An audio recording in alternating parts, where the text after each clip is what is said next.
네, 오늘은 십계명이라는 제목으로 우리가 말씀을 한번 생각해 보겠습니다. 조금 소리가 울리는 것 같아요. 자, 유대인들은 이 안식일, 우리로 얘기하면 주일이죠. 이 안식일 개념이 어떻게 보면 우리보다 더 철저할 겁니다. 그래서 지금도 그래요. 저는 안 가봤지만 이스라엘 가보면 그 주일 되면 안식일이 되면 엘리베이터 버튼까지도 자동으로 다 열리고 닫히도록 되어 있습니다. 평소에는 이렇게 사람이 자기가 원하는 층에 올라갈 때 버튼을 층수를 눌러야 되잖아요. 그런데 안식일은 모든 층이 자동으로 열리게 되어 있습니다. 그래서 50층까지 올라가면 엘리베이터가 안식일 날은 50번 열렸다 닫혔다 한다고 얘기합니다. 이것이 안식일을 지키는 유대인들의 모습입니다. 자, 그런데 이들은 이 안식일 때문에 우리는 상상할 수도 없는 일들을 겪었습니다. 그 중에 한 가지가 어떤 것이냐면 마카비 독립전쟁이 일어나던 때입니다. 그러니까 지금보다 한 2000년 전이죠. 그래서 BC 2세기 경에 그러니까 이 독립전쟁이 있었습니다. 그런데 이 독립전쟁 때 어떤 일이 있었냐면 유대인들은 아무리 적이 공격을 하더라도 안식일 날은 어떻게 합니까? 전쟁을 하지 않는 겁니다. 그래서 상대국이었던 시리아가 이것을 노리고 안식일에 공격을 합니다. 그래서 그 유대인들이 이 안식일에 하루에 1000명이나 되는 사람들이 학살을 당합니다. 이 시대에 1000명이라는 군대의 숫자는 적은 게 아니잖아요. 안식일을 지키기 위해서 적의 공격을 그대로 다 받아들이는 겁니다. 그래서 정말 1000명이나 되는 그 많은 사람이 그 하루에 이렇게 학살이라는 말이 맞겠죠. 그러한 일들을 겪었습니다. 그래서 유대인들은 이 일이 있은 이후에 어떻게 했냐면 안식일 날 공격은 하지 않더라도 방언은 하자라고 그렇게 합니다. 어떻게 보면 우리가 생각할 때는 조금 그래도 너무하지 않나라고 생각할 수 있을 거예요. 안식일을 지키려면 그런데 어떻습니까? 생명의 소중함이 있는 겁니다. 그러다 보니까 이들은 정말 자신들이 해야 될 일, 그래서 이 안식일을 얼마나 철저히 지키는지를 보여줍니다. 그리고 근대에 들어와서 어떤 일이 있었습니까? 6.1 전쟁이라는 우리가 소리를 들어보셨죠? 그죠? 이스라엘과 그 애굽이라든지 여러 나라들이 함께 이렇게 이스라엘을 공격할 때에 6일 만에 전쟁을 끝냈습니다. 안식일 전에 끝을 냈습니다. 자, 이렇듯 그들에게 있어서 안식일은 굉장히 소중한 날이고 굉장히 생명을 걸 만한 그런 날입니다. 자, 그러면 오늘 우리는 이 주일이라는 개념을 어떻게 지킵니까?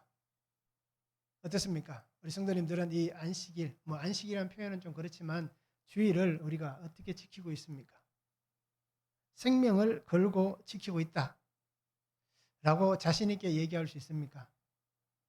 아마 저도 마찬가지고 대부분 우리 성도님들이 주일날 예배 드리는데 생명을 꼭 걸어야 되나? 그렇잖아요. 그렇게 생각하실 거예요. 이 날이 아무리 소중한 날이어도 내 하나밖에 없는 생명을 희생하면서까지 내가 이 주일을 지켜야 되나? 라고 말을 할 수도 있을 겁니다. 자, 그런데 우리가 한번 생각해 보시기 바랍니다. 이 주일을 내게 주시기 위해서 하나님은 어떻게 하셨습니까? 하나님은 자기의 생명을 희생하셨습니다. 그러면 그 은혜를 받은 나는 어떻게 해야 됩니까? 나도 하나님을 위해서 내 생명을 희생할 수 있는 날이 이 날이 되어야 되는 겁니다. 그래서 우리가 정말 하나님이 내게 주신 이 안식의 날, 주의 날을 어떻게 보내시는지를 한번 잘 점검해 보시기 바랍니다. 그래서 정말 내가 하나님이 원하시는 예배를 드리고 있는가? 아니면 그냥 주일날 목사님 얼굴 봐서 또 와야 되는가? 그죠? 귀찮은데 또 와야 되는가?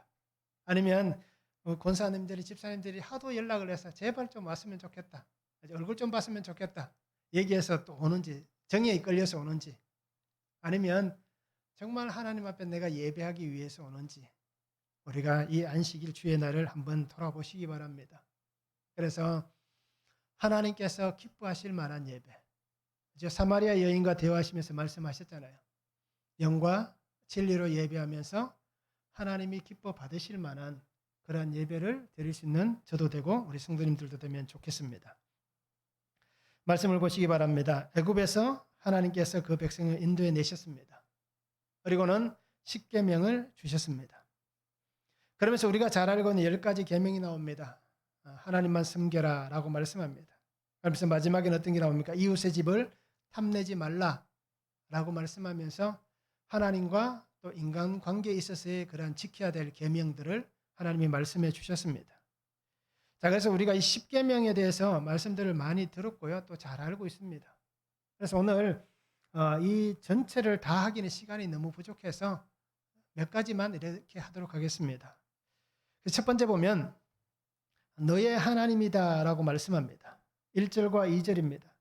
하나님이 이 모든 말씀으로 말씀하여 이루시되 나는 너를 애굽 땅 종되었던 집에서 인도하여 낸 내 하나님 여호와이니라 라고 말씀합니다.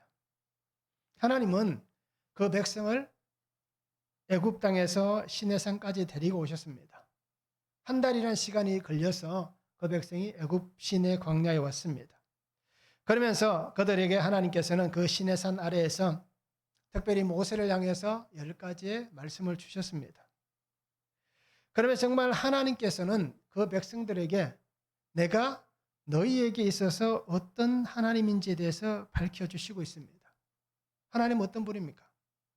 애굽 땅에서 종되었던 집에서 너를 인도해낸 하나님이다 라고 말씀합니다. 430년이라는 긴 세월 동안 고난을 삶을 살았습니다. 억압을 당했습니다. 정말 힘겨운 삶을 살아왔습니다. 그죠? 요셉 때만 잠깐 인정받고 사람들에게 추앙을 받았지만 그 이후에는 어떻습니까? 긴 시간을 정말 고난의 터널을 지나면서 살았습니다.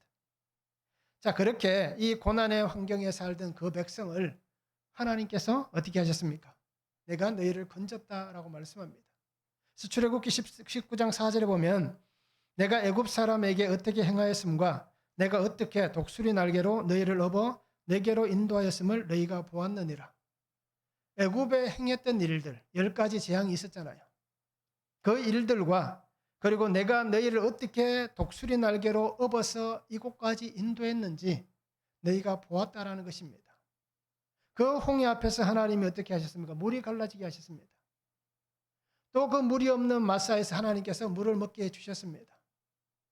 그러기에 하나님은 이 백성들을 인도하신 그 고난의 환경에서 건져내신 하나님이심을 분명히 말씀해 주시고 있습니다. 하나님께서는 지금까지 경험해 보지 못했던 그 놀라운 일들을 백성이 보게 하셨습니다. 그리고는 그들에게 하나님의 크신 구원과 은혜를 보여주셨고 그들을 건져내셨고 살려주셨습니다. 생명의 은혜로 그들을 찾아가 주셨습니다. 그 땅에서 살아가는 그들에게 하나님 어떻게 하셨습니까? 내가 아브라함과 이삭과 야곱에게 한 약속을 기억해서 내가 너희의 소리를 듣고 내가 이렇게 왔다라고 말씀을 해 주신 겁니다. 하나님은 이곳까지 인도하시는데 이 약속의 땅, 언약의 산으로 인도하시고 또 앞으로 하나님께서 약속하셨던 젖과 꿀이 흐르는 그 땅으로 인도하여 낼 하나님이다 라는 것을 분명히 말씀해 주시고 있습니다. 죽음에서 죄에서 건져주셨습니다. 그래서 그 홍해의 사건이 오늘날 우리가 많은 신학자들이 그렇게 동일하게 해석합니다. 홍해의 그 사건이 세례와 같은 사건이었다라고 그렇게 해석들을 하고 있습니다. 그러기에 그 백성을 죽음과 죄에서 하나님이 건져주셨습니다. 그리고는 평안한 가운데 이 광야, 이 넓은 땅, 하나님의 말씀하시는 그 땅, 그죠? 그 백성이 예배하기를 원하시는 그 시내산에 하나님이 머물게 해주시고 있습니다. 그러면서 내가 너의 하나님이다 라고 하시는 이 말씀 속에는 내가 너희를 만든 하나님이다. 내가 너희를 택한 하나님이다. 내가 너희를 구속한 구원의 하나님이다 라는 이 모든 하나님의 말씀이 들어있습니다. 창조와 하나님의 택함과 하나님의 구원의 역사가 내가 너의 하나님이다 라고 하시는 이 말씀 속에 다 들어있는 것입니다. 자, 그렇다면 오늘 나에게 하나님 어떤 분이십니까?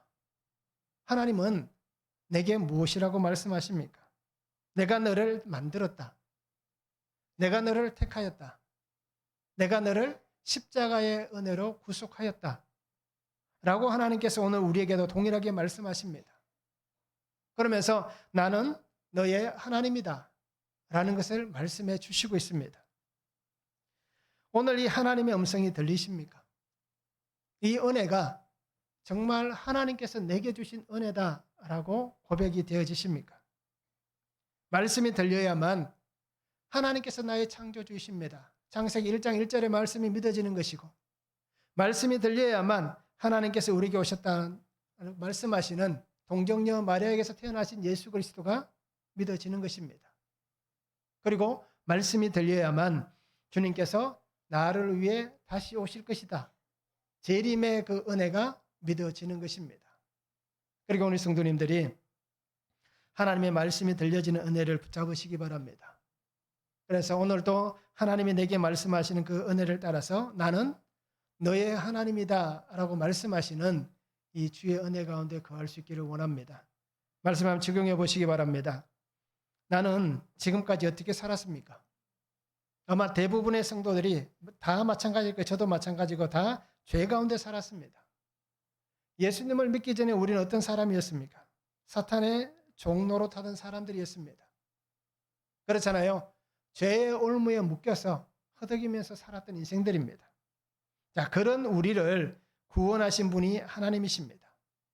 그러면 나는 그 하나님이 나의 하나님이 되심을 믿는가라는 것입니다. 정말 예수 그리스도께서 나를 위해 죽으셨고 나를 위해 죽으신 주님이 정말 나의 구원의 주님이다 라는 그 구원의 은혜가 믿어지는가라는 것입니다. 그러게 우리 성도님들이 말씀을 한번 적용해 보시기 바랍니다. 하나님이 나의 하나님이십니다 라는 이 믿음이 있는지, 그죠? 이 믿음으로 내가 살아가고 있는지 우리가 말씀 안에 적용해 보면 좋겠습니다. 자, 두 번째는 나 외에는 다른 신을 내게 두지 말라고 하십니다. 3절에서 7절입니다. 너는 나 외에는 다른 신들을 내게 두지 말라. 너를 위하여 새긴 우상을 만들지 말고 또 위로 하늘에 있는 것이나 아래로 땅에 있는 것이나 땅 아래 물속에 있는 것의 어떤 형상도 만들지 말며 그것들에게 절하지 말며 그것들을 섬기지 말라. 나 내 하나님 여호와는 질투하는 하나님인즉 나를 미워하는 자의 죄를 갚되 아버지로부터 아들에게로 3, 4대까지 이르게 하거니와 나를 사랑하고 내 계명을 지키는 자에게는 천대까지 은혜를 베푸느니라. 너는 내 하나님 여호와 이름을 망령되게 부르지 말라. 여호와는 그의 이름을 망령되게 부르는 자를 죄 없다 하지 아니하리라 라고 말씀합니다. 하나님은 분명하게 얘기하십니다. 나 외에 다른 것을 내게 두지 말라라고 얘기합니다. 우리가 하나님을 믿고 있지만 하나님을 섬기고 살아가고 있지만 오늘 나의 섬김과 나의 믿음이 어떤지를 한번 우리가 봐야 됩니다. 그래야 내가 정말 하나님을 제대로 믿고 있는지를 우리가 알 수가 있는 겁니다. 하나님은 나를 찾아와 주셨습니다. 그리고 생명으로 나를 구원해 주셨습니다. 그러니까 오늘 우리는 아마 대부분 성도들의 이 은혜에 감사해서 생명의 주님과 함께 사는 인생이 되었을 겁니다. 하나님을 믿는 믿음이 내가 나를 찾아와 주신 그 예수님 때문에 우리 안에 믿음이 생겨나서 오늘 우리가 믿음으로 살고 있을 겁니다. 또한 다른 한 가지는 어떤 것이 있습니까? 하나님께서 믿음의 가문에 내가 속할 수 있게 해주신 겁니다. 그래서 우리가 보통 이것을 모태신앙이라고 얘기하잖아요. 그래서 믿음의 가문에 속해서 자연스럽게 믿음의 삶을 살아갈 수 있는 인생이 되었다라는 것입니다. 하나님께 주신 은혜 때문에 내가 예수님을 믿은 사람이 있고 또는 부모님이나 그 손조로 인해서 믿음의 가문에 속해서 오늘 믿음 안에 사는 사람이 있습니다. 자, 그러면 나를 찾아와 주신 이 예수님, 나의 하나님, 정말 나는 내가 만난 예수님이 있다라는 고백이 있는지 그것을 우리가 돌아볼 수 있기를 원합니다. 내가 초대 신앙인이었다면 충분히 그러한 고백이 있을 거예요. 내가 주님을 만났습니다.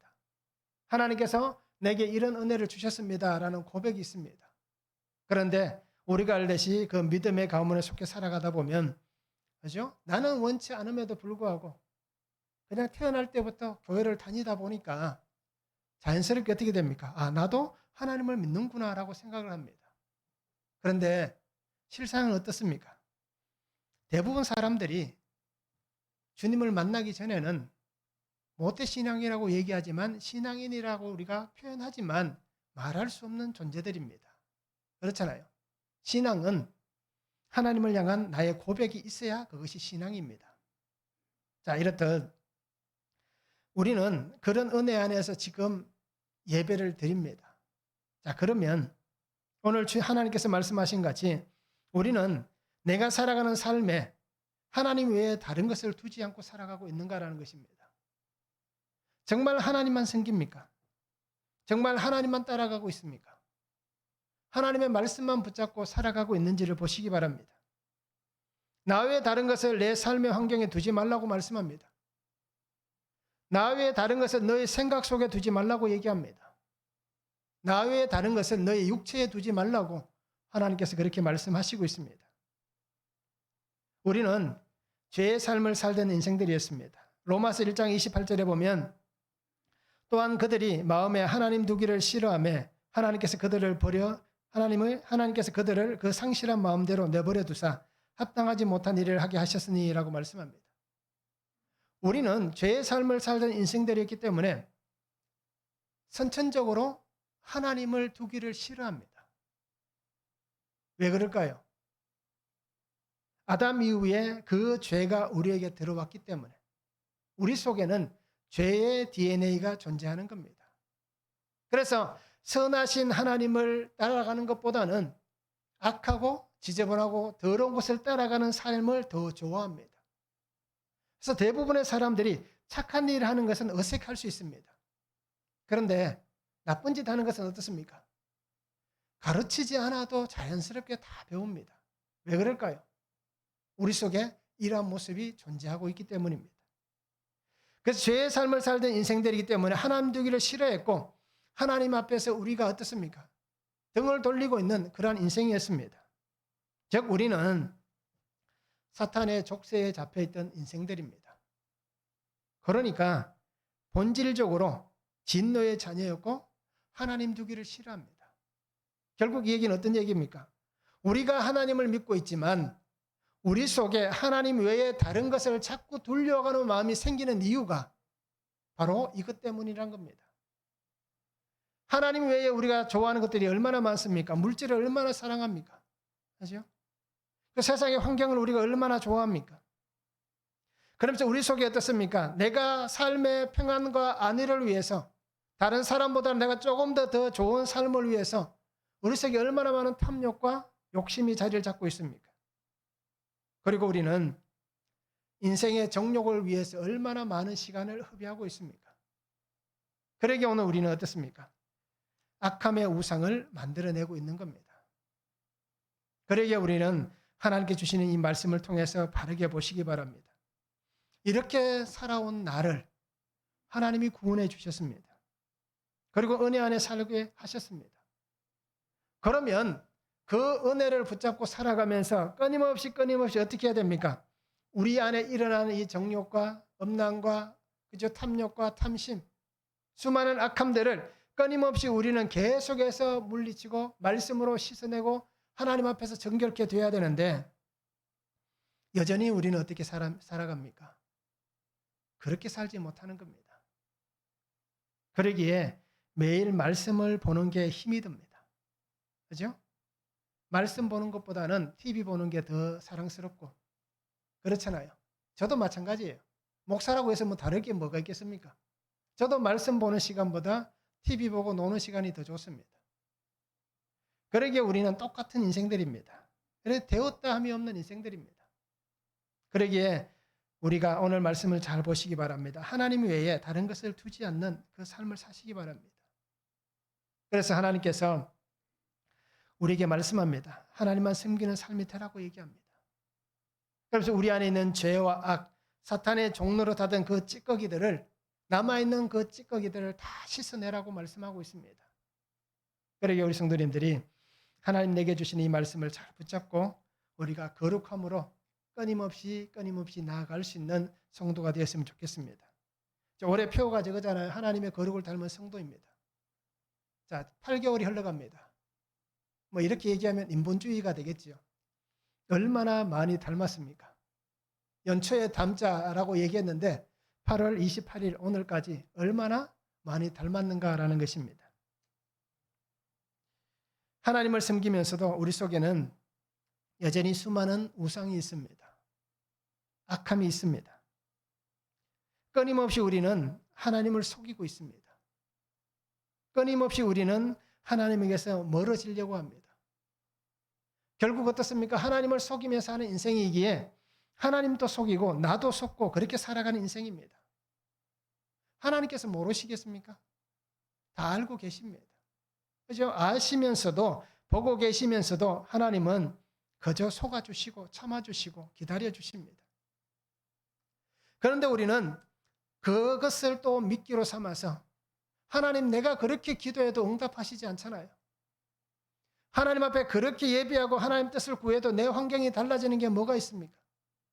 내가 이렇게 하나님 앞에 나와서 하나님을 섬기는데 하나님 왜 하나님은 나에게 침묵하십니까? 라고 우리는 하나님을 향해서 오히려 큰 소리를 치면서 어떻게 합니까? 그런 하나님을 밀어내고 있습니다. 우리가 성경을 잘 보시기 바랍니다. 말씀을 읽으라는 이유가 여기 있습니다. 아브라함은 어떻습니까? 평생을 하나님과 함께 살았습니다. 그런데 아브라함이 평생을 살면서 하나님 앞에 늘 응답을 받았다고 생각하십니까? 그렇지 않습니다. 어떤 때는 1년 동안 하나님이 찾지 않았습니다. 어떤 때는 몇 년 동안, 어떤 때는 10년이 넘는 시간 동안 하나님이 침묵하신 때도 있었습니다. 그런 것을 보면 어떻게 보면 우리에게는 아브라함보다 더 하나님이 응답을 잘해 주실 수도 있는 겁니다. 그러니까 오늘 성도님들이 이제는 속이고 숨기지 않기를 바랍니다. 감추려고도 분명히 다 드러나게 되어 있습니다. 그러기에 정말 하나님 외에 다른 것을 우리에게 두지 않고 살아가시기 바랍니다. 그래서 온전히 하나님만 경배할 수 있는 삶, 하나님만 섬길 수 있는 삶, 예수 그리스도께서 나에게 원하시는 그 믿음의 삶을 우리가 복되게 살아갈 수 있는 귀한 성도가 되면 좋겠습니다. 그래서 나의 모든 환경을 하나님의 말씀으로 매일매일 새롭게 변화시켜가는 귀한 성도의 삶이 되기를 원합니다. 말씀을 한번 적용해 보시기 바랍니다. 여전히 남아있는 우상이 어떤 것이 있습니까? 여전히 해결되지 않는 죄는 어떤 죄가 있습니까? 여전히 나의 속에 자리 잡고 있는 사탄의 찌꺼기는 어떤 것들이 있습니까? 그러면 이것을 어떻게 하시겠습니까? 죽을 때까지 갖고 가시겠습니까? 하나님 앞에 나아갔을 때 너는 아직도 그러냐라고 말씀하시는 그 질책의 소리를 듣고 싶습니까? 아니면 수고했다, 잘했다, 칭찬의 소리를 듣고 싶습니까? 그리고 오늘 우리가 말씀을 묵상하시면서 어떻게 하는 것이 좋은 것인지를 한번 적용하시면서 그것이 바르게 우리 안에 세워졌다면 과감하게 결단한 대로 살아갈 수 있기를 원합니다. 세 번째는 안식일을 거룩히 지키라라고 말씀합니다. 8절에서 11절입니다. 안식일을 기억하여 거룩하게 지키라. 여섯 동안은 힘써 내 모든 일을 행할 것이나 일곱째 날은 내 하나님 여호와의 안식일인즉 너나 내 아들이나 내 딸이나 내 남종이나 내 여종이나 내 가축이나 내 문 안에 머무는 객이라도 아무 일도 하지 말라. 이는 여섯 동안에 나 여호와가 하늘과 땅과 바다와 그 가운데 모든 것을 만들고 일곱째 날에 쉬었음이라. 그러므로 나 여호와가 안식일을 복되게 하여 그날을 거룩하게 하였느니라 라고 말씀합니다. 자, 우리는 지금까지 몇 주 동안 계속해서 말씀을 보시면서 안식일에 대해서 우리가 나눴습니다. 그렇잖아요. 오늘도 하나님께서는 이 말씀을 주십니다. 기억하라라고 말씀합니다. 이 기억하라라는 단어는 자카르라는 단어를 쓰는데요. 회상하다, 상기시키다 또는 생각하다라는 뜻이 있습니다. 그러면 하나님께서 왜 안식일을 기억하여 지키라라고 말씀합니까? 왜 이 날을 지켜야 됩니까? 우리가 계속해서 보았기 때문에 아마 지금쯤이면 안식일을 지켜야 되는 이유가 뭔지, 그리고 왜 이 안식일이 오늘 우리에게 주일이 되었는지를 우리가 잘 알고 있습니다. 그래서 주님께서 부활하신 그 첫날, 그날이기 때문에 우리가 이 날을 지키는 겁니다. 출애굽기 31장 14절 17절에 보면 너희는 안식일을 지킬지니 이는 너희에게 거룩한 날이 됨이니라. 그날을 더럽히는 자는 모두 죽일지며 그날에 일하는 자는 모두 그 백성 중에서 그 생명이 끊어지리라. 이는 나와 이스라엘 자손 사이에 영원한 표징이며 나 여호와가 여섯 동안에 천지를 창조하고 일곱째 날에 일을 마치고 쉬었음이니라 라고 말씀합니다. 그리고 신약에서는 예수님께서 부활하신 그 첫날이기 때문에 우리가 이 날을 예배하며 하나님 앞에 지키는 것입니다. 자, 하나님께서 기억하여 지켜야 된다라고 말씀합니다. 그럼 우리는 어떻게 기억하고 있습니까?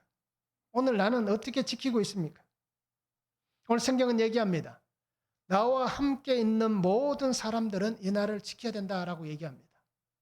사람뿐 아니라 나의 환경에 사는 모든 짐승들까지도 이 안식일을 다 지켜야 된다라고 얘기합니다.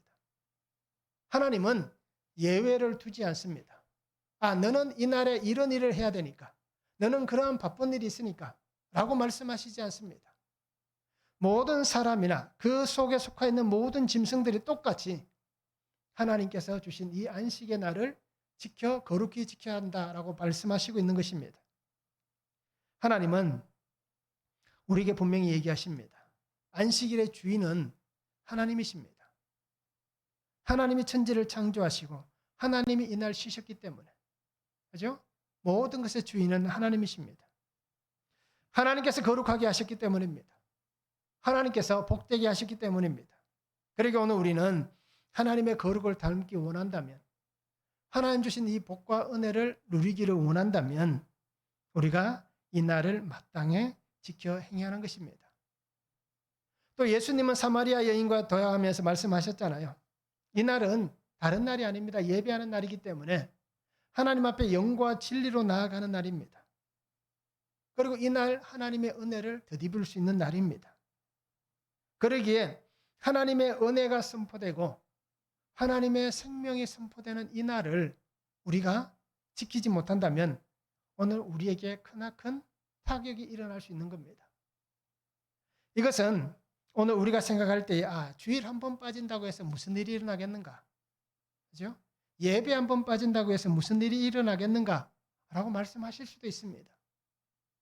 그런데 우리가 분명하게 기억하는 것은 이 예배가 내 생의 마지막 예배가 될 수 있다는 겁니다. 그렇지 않겠습니까? 1분 뒤에 일어날 일을 내가 알 수 있습니까? 단 10초 뒤에 일어날 일도 나는 모릅니다. 그러기에 내 생의 마지막 시간, 마지막 예배를 하나님 앞에서 잃어버린다면 우리의 삶의 모든 것을 잃어버릴 수도 있다라는 것입니다. 그러기에 우리는 이 예배를 정말 소중하게 생각해야 됩니다. 하나님은 예배를 통해서 우리에게 하나님의 은혜를 공급해 주십니다. 생명을 공급해 주십니다. 우리가 말씀을 묵상하면서 하나님의 은혜를 경험할 수 있습니다. 그 양식을 먹을 수 있습니다. 그런데 예배를 통하여서는 공식적으로 하나님 뭐라고 말씀하셨습니까? 내가 너를 만나겠다라고 말씀하셨잖아요. 하나님의 지성소에서 내가 너희를 만나 주겠다라고 말씀하신 날이 이 안식일 주의 날입니다. 예배하는 날입니다. 그러기에 하나님께서 공급하시는 그 생명의 은혜가 있는 날이기 때문에 우리는 이 날 나아가는 겁니다. 하나님께서 속죄하시는 속죄의 날이기 때문에 이 시간 우리가 하나님 앞에 나아가는 것입니다. 그리고 오늘 우리 성도의 삶들이 목마름이 없는 하나님의 은혜를 누리며 사는 삶이 되시기 바랍니다. 영원하신 하나님의 생수가 우리에게 값없이 부어지는 이 날을 우리가 잃어버리지 않았으면 좋겠습니다. 하나님은 오늘 우리에게 거룩을 닮으라고 말씀하셨습니다. 그러기에 내가 하나님의 거룩을 닮아가는 그 은혜를 입기를 원한다면, 하나님의 형상 입기를 원한다면 우리가 삶의 모든 것을 뒤로 하시기 바랍니다. 그리고 하나님 앞에 나와 주만 바라보며 함께 지켜내는 그런 삶이 되시기 바랍니다. 우리가 살아오면서 정말 이것은 꼭 있어야 됩니다. 정말 이것은 놓치면 안 됩니다. 라고 얘기하지만 시간이 지나면 어떻습니까? 그거 다 중요한 것 아니잖아요. 그렇잖아요. 시간이 지나면 다 별것 아닌 것들이었습니다. 그때는 정말 소중하다고 생각했는데 시간이 지나면 별것 아닙니다. 있어도 그만 없어도 그만인 것들이 더 많습니다. 바로 그러한 것 때문에 우리가 하나님의 이 은혜를 잃어버리는 일들이 생기지 않도록 이 주의 날을 거룩하게 지켜낼 수 있는 귀한 성도가 될 수 있기를 원합니다. 말씀을 적용해 보기를 원합니다. 나는 주의를 잘 지키고 있습니까? 정말 하나님께서 원하시는 주의를 지키는가 하는 겁니다. 내가 원하는 주의를 지키는 게 아니라 내 마음에 맞는 대로 지켜내는 게 아니라 하나님의 말씀대로 내가 주의를 잘 지키고 있는가 적용해 보기를 원합니다. 영과 진리로 하나님 앞에 나아가서 정말 거룩을 입은 자녀의 삶을 내가 잘 지켜가고 있는지 우리가 말씀으로 적용해 보면 참 좋겠습니다. 네 번째는 부모를 공경하라라고 말씀합니다. 12절입니다. 내 부모를 공경하라. 그리하면 내 하나님 여호와가 내게 준 땅에서 내 생명이 길리라라고 말씀합니다. 자, 하나님은 인간관계에 있어서 가장 먼저 말씀하시는 것이 부모와 자식의 관계입니다. 그래서 부모를 공경하라라고 얘기합니다. 공경하다라는 단어는 카바드라는 단어를 씁니다. 그런데 이 뜻을 보면 무겁다라는 뜻이 있습니다. 그리고 존경하다, 영광스럽게 하다, 존귀하다라는 뜻을 가지고 있습니다. 자, 공경이라는 것은 결국 쉽지 않다라는 겁니다. 그렇잖아요. 우리가 누군가를 존경하고 그를 존귀하게 여기고 영광스럽게 한다는 것 결코 쉬운 일이 아니잖아요. 특히나 모르는 사람 같으면 아니면 내가 정말 관계를 맺어야 될 사람들 같으면 우리는 어떻습니까? 늘 조심해서 그들을 상대하기 때문에 아마 이러한 공경한다, 존경한다는 표현을 쉽게 할 수 있을 거예요. 그런데 부모를 공경하는 문제는 어떻습니까? 평생을 같이 지켜보며 살았잖아요. 그러니까 누구보다 더 잘 알고, 그죠? 너무 잘 알기 때문에 그 부모를 공경한다는 게 참 쉽지 않습니다. 왜 그럴까요? 부모님이 살아온 행동을 알기 때문에 그렇습니다.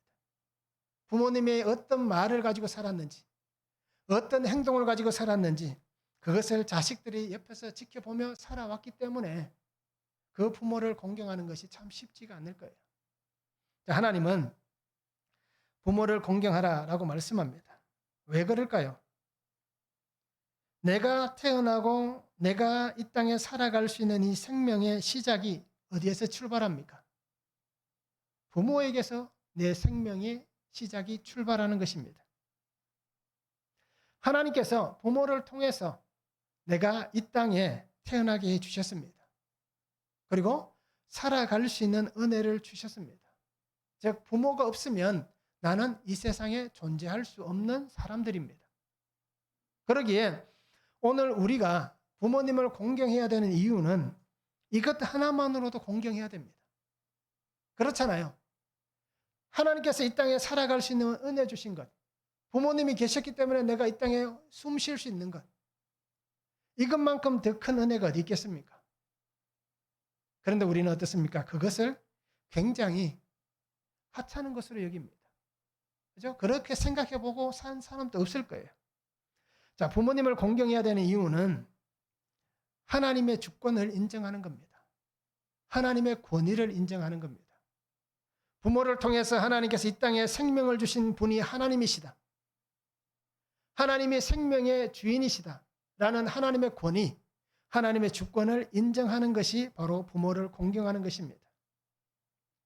자, 부모를 공경하는 것은 부모님이 사회에서 살아오면서 이루어 놓은 업적들, 그죠? 재산의 많고 적음 이것이 아니라 그가 이룬 업적, 삶의 질 때문에 그를 인정하는 게 아니라 하나님께서 주신 그 은혜로 이 땅에 우리 안에 있는 부모이기 때문에, 그죠? 그분의 인격이 어떠하든지 상관이 없습니다. 그분이 살아온 삶의 방향이 어떤지 상관이 없습니다. 왜 우리가 부모를 공경해야 되느냐? 부모이기 때문입니다. 그냥 그 존재만으로도 우리는 공경해야 된다라는 것입니다. 저도 그렇게 하지 못했어요. 때로는 부모님이 부끄러울 때도 있었어요. 왜 그럴까요? 그죠? 사람의 눈은 다 똑같습니다. 왜 우리 부모님은 조금 더 나은 환경에서 살지 못할까? 왜 우리 부모님은 조금 더, 그죠? 학식이 있는 그런 삶을 살지 못할까? 왜 우리 부모님은 나에게 조금 더 여유로운 것을 주지 못할까? 왜 몰골이 저럴까? 그렇잖아요. 왜 행색이 저럴까? 왜 입고 다니는 옷은 늘 저렇게 몸빼 바지를 입고 다니면서 그저 그렇게 안 좋은 모습만 보여주는가? 라고 여겼기 때문에 저도 부모님에 대해서 공경한 삶을 그렇게 살았다라고 얘기할 수는 없습니다. 그런데 말씀을 드렸잖아요. 저는 어머님께서 별세하시기 전에 그렇게 말씀을 드렸어요. 예수 믿게 해주셔서 정말 감사하다고. 그렇게 고백을 했습니다. 그래서 우리는 부모님이 그 부모님 자체만으로 우리가 공경하고 존경해야 될 대상들입니다. 부모를 공경하면 하나님이 말씀하셨습니다. 땅에서 내가 잘 될 것이다. 너는 장수할 것이다. 많은 것을 하나님이 약속해 주셨습니다. 그런데 내게 주실 그것을 얻기 위해서 우리가 부모를 공경하는 것은 형식적이고 위선적인 겁니다. 정말 하나님 주신 그 은혜를 붙잡고 공경하면 하나님은 그냥 그것을 어떻습니까? 보너스로 주시는 겁니다. 부모를 공경해도 장수하지 못할 수도 있습니다. 부모를 공경해도 우리가 이 땅에서 풍요를 누리지 못할 수도 있습니다. 그렇지만 하나님의 말씀을 우리가 잘 이해하고 잘 받는다면 그렇죠? 우리는 충분히 이해할 수 있습니다. 부모님은 그 자체로 공경의 대상이고 그 자체로 하나님 앞에서 중요한 분입니다. 왜 그렇습니까? 말씀을 드렸습니다. 오늘 나를 예수 믿는 그 믿음에 복 주셨기 때문입니다. 내 부모님 때문에 내가 예수님을 믿을 수 있는 겁니다. 그렇잖아요. 부모님 때문에 내가 예수님을 믿습니다. 그래서 나를 예수님 믿게 해준 부모가 이 세상에서 최고의 부모입니다. 그리고 오늘 우리 성도님들이 부모님들이 아직 살아계신다면 부모님에게 사랑한다는 말을 들고 꼭 하시기 바랍니다. 그렇죠? 감사하다는 얘기를 하시기 바랍니다. 부모님이 계셨기 때문에 오늘 내가 있을 수 있는 겁니다. 그래서 우리는 그 사랑으로 더 공경하고 사랑할 수 있기를 원합니다. 그리고 존귀하게 여기는 성도가 되기를 소망합니다. 말씀을 적용해 보시기 바랍니다. 나는 부모님을 잘 공경하고 있습니까? 예수 믿게 해준 부모가 최고의 부모라는 것이 인정되십니까? 한번 적용해 보시기 바랍니다. 다섯 번째, 탐내지 말라고 하십니다. 13절에서 17절입니다. 살인하지 말라, 간음하지 말라, 도둑질하지 말라, 내 이웃에 대하여 거짓 증거하지 말라, 내 이웃의 집을 탐내지 말라, 내 이웃의 아내나 그의 남종이나 그의 여종이나 그의 소나 그의 나귀나 물론 내 이웃의 소유를 탐내지 말라라고 말씀합니다. 하나님의 말씀만 의지하고 살면, 말씀대로만 살면 문제될 것이 아무것도 없습니다. 그렇잖아요. 큰 문제 될 것이 없다는 겁니다. 하나님이 주신 이 말씀, 특별히 10가지의 계명을 통해서 우리에게 주신 이 말씀만 붙잡으면 큰 문제가 일어나지 않습니다. 그런데 오늘 우리에게는 어떻습니까? 탐욕이 가득 차 있습니다. 욕심이란 것이 있습니다. 탐심이 가득하여서 정말 우리가 살아가는 삶에 빼앗기는 사람은 별로 없습니다. 다 빼앗기를 원하고 있습니다. 우리가 말씀으로만 살면 정말 문제가 없는데 말씀이 없기 때문에 여전히 이 탐욕과 탐심과 욕심으로 살아갑니다. 그리고 오늘 성도님들이 주님 주신 이 말씀을 가지고 가지치기 하시기 바랍니다. 탐심을 가지치기 하시고 욕심을 가지치기 하시기 바랍니다. 나무가 자라면서 나쁜 가지가 있다면, 썩는 가지가 있다면 어떻게 하시겠습니까? 그 안 좋은 가지를 다 잘라냅니다. 가지치기를 전지를 잘해야 농사를 잘 지을 수가 있습니다. 좋은 열매를 만들 수 있습니다. 나쁜 가지를, 썩어 있는 가지를 그대로 준다면 좋은 열매를, 건강한 열매를 만들 수가 없을 겁니다. 그리고 오늘 성도님들이 이 가지들을 가지치기 해야 됩니다. 죄가 들어오는 것은 왜 들어옵니까? 오늘 욕심 때문에 들어옵니다. 나에게 있는 이 욕심 때문에 죄가 들어오는 것입니다. 더 가지고 싶은 것은 똑같은 마음입니다. 더 누리고 싶은 것도 똑같은 마음입니다. 다른 사람을 위해서 쓰는 것보다 나를 위해서 쓰기를 원하는 것이 똑같은 마음입니다. 우리는 끝없는 만족을 쫓아갑니다. 만족한다라고 얘기하지만 만족하는 게 뭐가 있습니까? 10억을 가지면 만족하겠습니까? 아니잖아요. 10억을 가지고 만족합니다라고 하면서 돌아서면 20억 가지고 싶은 게 사람의 마음입니다. 옛날에 그런 말씀이 있었잖아요. 어르신들은 아마 잘 이해하실 거예요. 예전에 다 단칸방에서 시작하셨잖아요. 그러니까 어떻게 합니까? 방 2개 있는 집으로 옮겼으면 좋겠다. 그러다가 거실이 있는 곳으로 옮겼으면 좋겠다. 그러다가 어떻게 됩니까? 화장실이 집안에 있는 곳으로 옮겼으면 좋겠다. 그런데 또 어떻게 됩니까? 화장실 하나보다는 2개 있는 집이 좋겠다. 라고 얘기합니다. 그러면서 끊임없이 우리는 만족하지 못하고 살아갑니다. 왜 그럴까요? 욕심 때문입니다. 그래서 오늘 주님께서 말씀하시는 살인부터 나오는 이 계명들을 잘 보시기 바랍니다. 다 탐심과 연관이 있습니다. 욕심 때문에 살인이 일어납니다. 정욕이라는 음란이라는 탐심 때문에 간음이 일어납니다. 도둑질이 일어납니다. 이웃에 거짓 증거합니다. 그리고 이웃의 것을 탐을 냅니다. 이 탐심이란 것이 이렇게 무서운 죄가 되어서 우리에게 생겨납니다. 그리고 오늘 성도님들이 탐심을 버리고 멀리 하시기 바랍니다. 만족을 쫓아가다 보면 결국 죄의 사슬에 걸리게 되어 있습니다.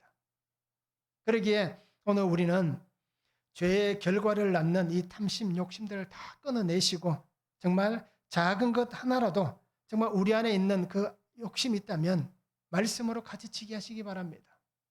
그리고는 우리 마음이 깨끗하게 될 수 있도록 씻어 정결케 될 수 있도록 말씀만 붙잡고 갈 수 있는 삶이 되었으면 좋겠습니다. 내 힘으로는 안 될 겁니다. 그죠? 내 힘으로는 절대 안 됩니다. 그러기에 오늘 하나님이 우리에게 말씀을 주신 겁니다. 말씀을 통해서 끊어낼 것은 끊어내고 막을 것은 막으시고 해결할 수 있는 것은 해결하시기 바랍니다. 그래서 정말 손해보더라도 그죠? 다른 사람이 볼 때 야 저렇게 예수 믿는 것이 참 어떻게 보면 야 그렇게 예수 믿어서 뭐 할래? 라고 얘기하는 소리가 오히려 우리에게 복이 될 수 있습니다. 그러기에 그런 소리를 듣더라도 말씀만 붙잡고 살아내시기 바랍니다. 그래서 하나님께서 우리에게 잘했다 칭찬하시는 그 놀라운 은혜의 삶을 저도 살고 우리 성도님들도 함께 살았으면 좋겠습니다. 말씀을 적용해 보기를 원합니다. 내가 버려야 할 탐심은 무엇이 있습니까? 그 탐심 속에 우리는 비교의식을 갖고 있습니다. 내가 버려야 될 비교의식은 무엇입니까?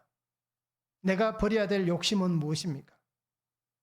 이것을 우리가 적용해 보기를 원합니다. 아마 많을 거예요. 그죠? 사소한 것부터 큰 것까지 아마 엄청나게 많을 겁니다. 그래서 우리가 이 모든 것을 잘 버릴 수 있는 그러한 삶이 되기를 원합니다. 그래서 정말 말씀으로 살아내시기 바랍니다. 말씀만 붙잡고 가시기를 바랍니다. 말씀으로 하나님께서 오늘도 나에게 주신 은혜 안에서 하나님의 거룩을 닮아가는 귀한 성도의 삶을 우리가 함께 살아갈 수 있기를 주님의 이름으로 축원합니다. 기도하겠습니다. 사랑의 아버지 하나님 감사합니다. 오늘도 주시는 말씀을 바라봅니다. 주님 은혜 안에 살게 하시고 주님 능력 안에 살아가게 하여 주시옵소서. 아버지 하나님 온전히 하나님만 바라볼 수 있게 하시고 나는 너의 하나님이다 라고 말씀하시는 그 하나님의 말씀 나를 만드시고 나를 택하시고 나를 구속하신 그 은혜의 말씀이 들려져서 정말 하나님을 믿고 순종하며 말씀 안에 아름답게 살아갈 수 있는 거룩한 하나님을 닮은 귀한 아들과 딸이 되게 하여 주시옵소서. 그래서 날마다 주와 함께 살아가는 삶 속에 하나님 주신 말씀으로 모든 것들을 다 가지치기 위해서 탐심과 죄가 다 사라지고 온전하신 주의 말씀으로만 살아내어서 이 땅에서 복음의 아름다운 통로가 되는 귀한 성도들 되도록 주님 축복하여 주시옵소서. 감사를 드리며 예수님의 이름으로 기도하옵나이다. 아멘.